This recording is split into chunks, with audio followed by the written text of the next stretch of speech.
Hello and welcome. Thanks so much for joining me for our office hours recordings. If you haven't watched maybe some of our other recordings and figured out what's going on, let me just kind of explain. We've changed a little bit about how we are going about doing office hours. So, and it's actually very exciting for me. So now what we're gonna do, we've gone to just biweekly Q&A sessions. We were finding that we were getting more and more clients joining us.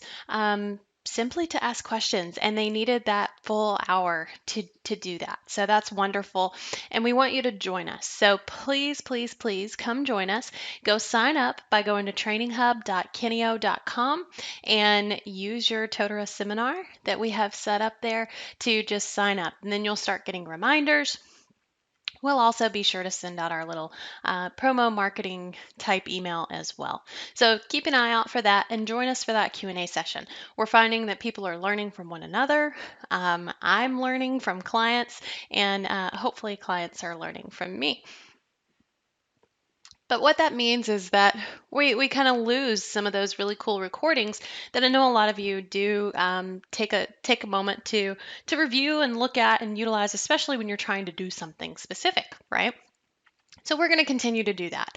We're going to continue to post new videos to our channel, so be sure to go and subscribe to our playlist. So you'll notice both of those are links. I will provide both of those links to you in the comments so that you can access both of those locations. All right, so today what we're going to talk about feedback reminders. So this is kind of in my opinion, an underutilized piece of Totara that I think that you could probably benefit from.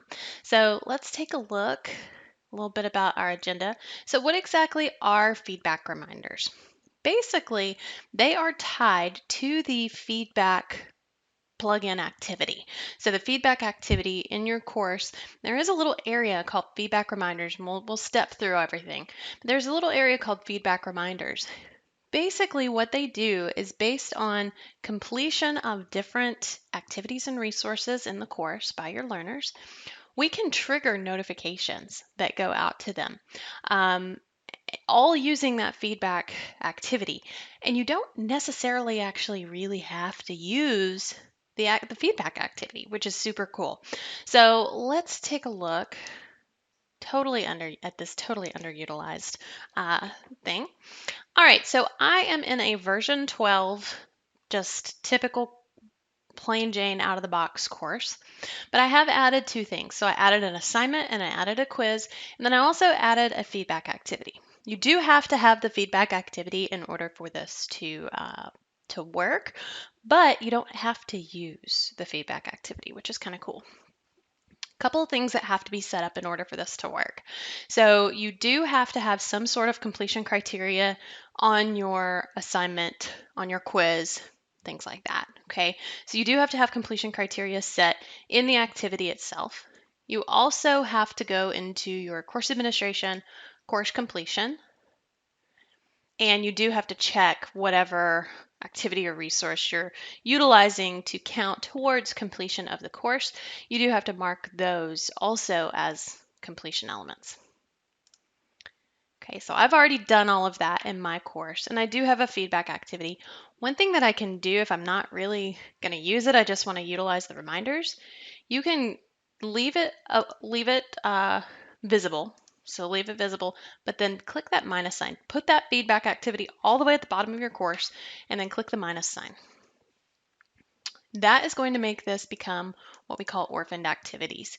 So we've talked about orphaned activities, I think, in the past, but essentially what an orphaned activity is it's not visible to the learner, but if you give them another way of accessing it, it's still accessible. So like if I was to provide a link to this feedback maybe in a block, they would still be able to access it, but they're not going to see it in this long linear type fashion inside the course. Okay, so that's what I'm going to do with my feedback activity. So the feedback reminders, what in the world are those? Where are they located?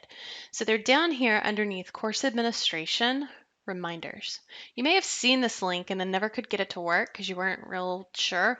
And I haven't found just like a whole lot of documentation around it. So really this is kind of all from trial and error and testing it myself. All right, so what you can do, you're going to see here where it says add new. It's just going to start you off with one here. So you can put in your title. So I'm going to call this reminder 1. So your completion to track. So basically it's going to trigger some sort of a notification off of a completion. So it's not necessarily going to be, I mean, I guess it could be a reminder for like the next activity, but you're going to be triggering that reminder um, off of activity completion. Okay, so we can do it off course completion, assignment, or quiz. So course completion, you might trigger that quote reminder, but it may be like a thank you for taking the course, something like that. Maybe a reminder to come and take an actual feedback, give us feedback on the course.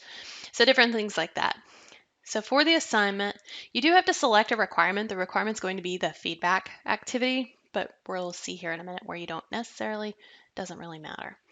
All right, so you do have different periods of when this can be sent. So it can be sent the same day, the next day, or anywhere from 2 to 90 days after. Okay. One thing I want to point out, you're going to notice all of this is editable. So you're not stuck with these notifications that get sent. So you can just remove that. You can remove all of this text. You'll notice here in this message area, these are the placeholders that are going to be accepted. So if you need to give like a days to count down, days to count up, manager name, course page URL, first name, last name, you can input those like so. Here are the ones that are accepted in the subject line. Okay. You can send an additional follow-up reminder. So this is the initial reminder. Here's another reminder. And then you can also escalate it. So you can also send the same message to that person's manager as well. So that's something to keep in mind. And then save those changes. So then you'll see that reminder in here. You'll see all of the information. And then simply to add another one, you just click Add New. And then you start over and step through the process. So very much the same all the way through, but you can do it for every single activity and resource inside the course if you need to or want to. Okay, so that's something to keep in mind. Next, let's go ahead. I'm going to enroll a user in here. I think my test users are on here. Yeah, there we go. And then in another browser, so for those of you who have been trained by me or have worked with me in the past, you know that when we're doing something like this and we're doing a test of some sort, always have your administrative account in one browser, have your learner account in another browser. That's just going to make it a lot easier for you. As far as testing, you're not logging in, logging out, doing all of that crazy stuff. So let's see here. Looks like my Firefox must have updated. Always a good idea to just have a few test users that you can actually log in as on your UAT environment, things like that. All right, I believe this is the course. Let me double check. Yes, feedback reminders course.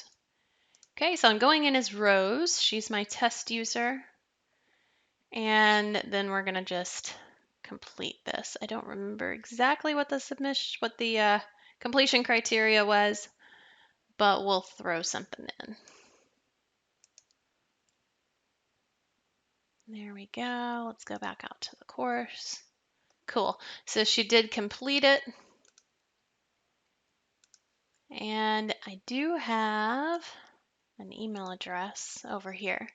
So let's go ahead and run cron. So these are emails that are, and let me make sure I set my reminder off of the assignment. I did, okay. These are reminders that are triggered off of the chronological script that runs in the background. So I'm going to go ahead and run it. They're going to run just like any other notification, right? So they're going to be triggered just like any other notification gets triggered. We haven't run it on this site apparently in quite some time. There we go. Now let's see if we got an email. There it is. Okay, so my email came through, and you'll see here, Dear Rose. So it inputted her name, and then this is what I had put into that. And then here is the name of the course. So it did successfully fill that information in for me. So that was sending on the same day. You can also, like I said, you can do a manager escalation. So you could utilize this to your benefit for quite a few different things. Um, I'm finding more and more finding myself recommending this as an option just because I've tested it and think it's kind of cool. So something to just be aware of that is there and available for your use. And you can always redirect them back into the course and do other things, but some creative things that you can do with some stuff that's just core and just part of your course that you maybe never knew was there. Thanks and have a wonderful, wonderful day, and we hope that you join us for our biweekly Q&A sessions. Talk soon. Bye.